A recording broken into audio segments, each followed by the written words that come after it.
This is a multiple-choice question testing your understanding of the Sklearn covariance, empirical_covariance function in the scikit-learn library.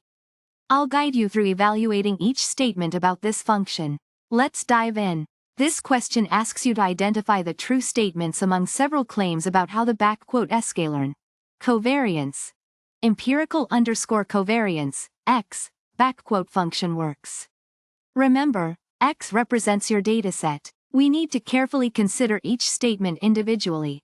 This refers to the dataset you are analyzing using the empirical_covariance function. I use a NumPy array called x, where each row is a sample and each column is a feature. Think of it as your raw data, ready for analysis. This is the scikit-learn function I use to calculate the empirical covariance matrix from the input data x.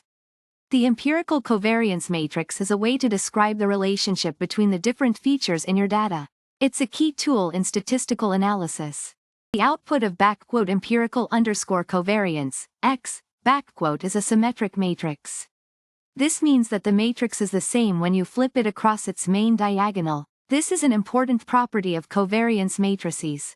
These are the correct answers to the multiple-choice question. I've verified them through detailed analysis. You nailed it. This is an indicator that the answers I provided, A and C, are accurate regarding the function's behavior. Remember, this type of quiz is about accurate knowledge of the specific library function. This statement indicates that the focus is on understanding a specific function within scikit-learn, a powerful Python library for machine learning. A good understanding of this function is important for various data science tasks. This section introduces the topic. We'll be exploring how scikit-learn, a popular Python library for machine learning, calculates the empirical covariance matrix. It's a key concept in statistics and data analysis. This sets up the quiz. We are given 4 statements about how scikit-learn's empirical_covariance function works, and I need to determine which ones are true. Let's dive in. This is the core question. We'll evaluate each statement, A, B, C, and D, based on my understanding of the empirical_covariance function. Remember, x is our dataset. Statement A is correct. The covariance between variable x and variable y is the same as the covariance between y and x. This inherent property guarantees a symmetric matrix, which means if I look at element at row I, column j, it will be the same as the element at row j, column I. Statement B is incorrect. The empirical_covariance function in scikit-learn does not handle missing values. If my dataset has missing data points, represented as nan, or not a number, I will get an error. Statement C is correct. Scikit-learn's empirical_covariance function uses the biased estimator to calculate the covariance matrix, which means it divides by n, the total number of samples, instead of n1, degrees of freedom. This is a subtle but important difference from the unbiased estimator. Statement D is incorrect. I don't need to standardize my data, center it to zero mean and scale it to unit variance, before using empirical_covariance. The function works perfectly well with unstandardized data. This question tests your understanding of how scikit-learn calculates the empirical covariance matrix. I'll guide you through each statement to determine if it's true or false. Let's dive in. This statement is true. The covariance between variable x and variable y is always the same as between y and x, resulting in a symmetrical covariance matrix. This is a fundamental property. This is also true. The scikit-learn function uses the biased estimator, which means it divides by the number of samples, n, instead of n1. This is often called the population covariance. This is false. The empirical_covariance function doesn't handle missing data, nans. You'll get an error if you try to use it with incomplete data. You'll need to handle missing values before using this function. This is false. No need to standardize your data, zero mean, unit variance, before using empirical_covariance. The function works directly with your raw data. I'm analyzing how scikit-learn calculates the empirical covariance matrix. This is a crucial statistical concept used to understand the relationships between different features in a dataset.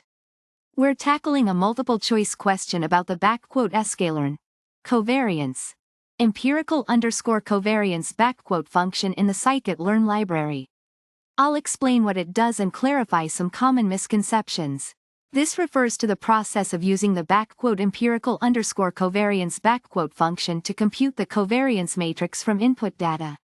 The function takes a NumPy array as input, representing the data, and it outputs a covariance matrix. This section describes the important characteristics of the covariance matrix that the function produces.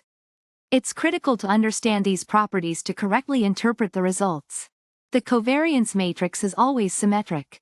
This means the covariance between variable A and variable B is the same as between variable B and variable A. Think of it like a mirror image. Whatever is on one side is mirrored on the other. The function uses a biased estimator, which means it divides by n, the number of samples, instead of n1, to calculate the covariance. This is the standard way to calculate this type of matrix. The function doesn't automatically deal with missing data points represented as nan, not a number. You need to handle those missing values before feeding the data into the function, otherwise you'll get an error. You don't need to standardize your data, meaning, make it have zero mean and unit variance, before using this function.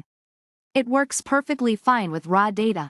This is a multiple-choice question about the Sklearn covariance, empirical_covariance function in the Sklearn library.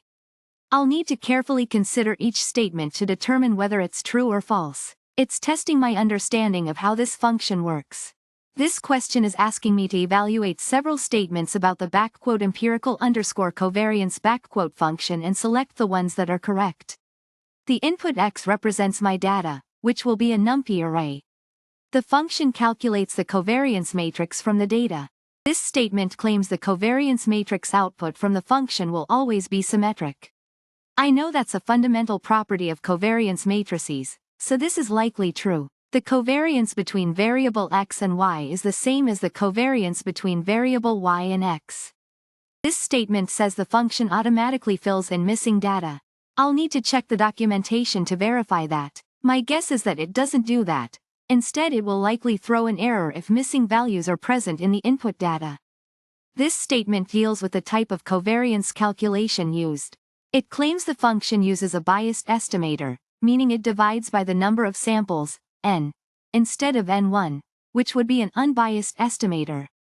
I'll need to refer to the documentation to check this. This statement states that the input data must be standardized, zero mean and unit variance, before I use the function. I should be cautious about this. Standardization is often a preprocessing step but isn't always required for all functions. I need to check if this function specifically requires it. The input data to the function is a NumPy array, which is a standard way to represent numerical data in Python.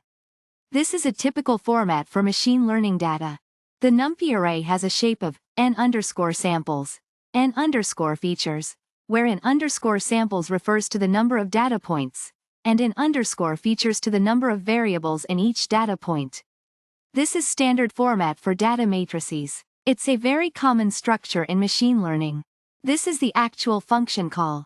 It takes the data array X as input and returns the empirical covariance matrix. That's the function I need to understand fully to answer the questions.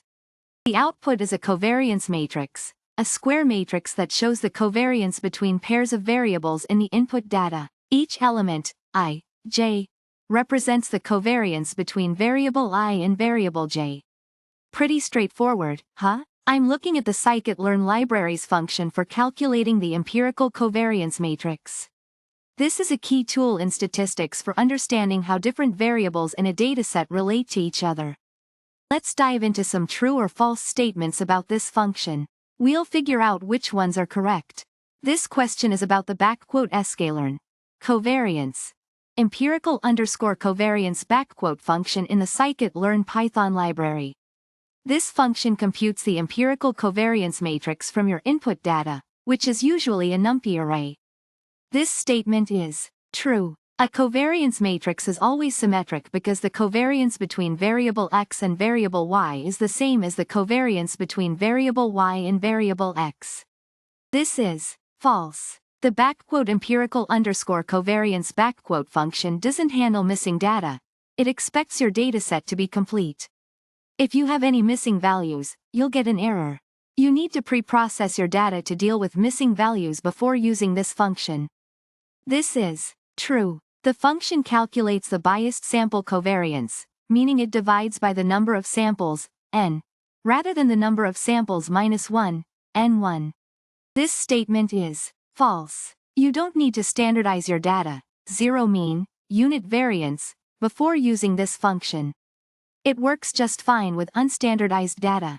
This refers to your dataset, which is typically a NumPy array. Each row represents a sample, and each column represents a feature. After running the empirical_covariance function on your input data, x, you'll get a covariance matrix. This matrix shows you the relationships between all pairs of features in your dataset. For example, if the covariance between features 1 and 2 is high, that means they tend to move together. A low covariance means they are not strongly related.